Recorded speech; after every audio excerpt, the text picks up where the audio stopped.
I am not a known artist. I have never shown in 40 years of making art. It has always been enough to enjoy the process.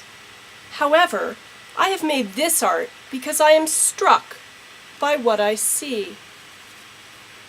This historic moment in the world must be recorded and reacted to by means beyond digital media.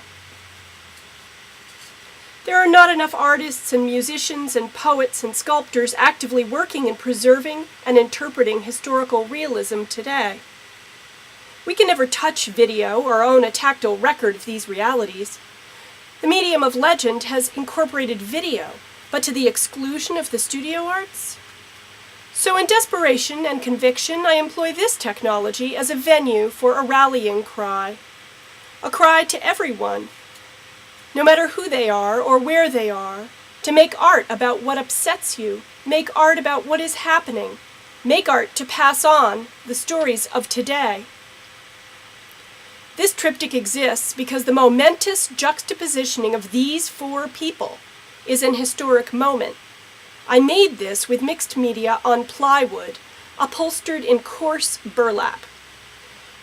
The pattern of the burlap approximates the pixelation of the digital media when blown up. Yet the rusticity of the burlap on plywood belies the slick video relationship that most people have as their only image of these public figures.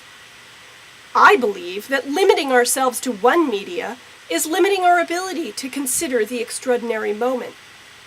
Digital media is never still unless we choose to pause it, in which case we are stressed by the knowledge of what we may miss. The traditional arts live in a separate reality. They require a higher commitment to exposure. They exist for the individual only after deliberate attention is paid to them. They ideally require time. They are tactile and exist independently. They can only be seen in many places at one moment if they are abstracted by presentation through digital media. So here I am, making my statement. Make art to express history. Make art to record what's happening now for posterity.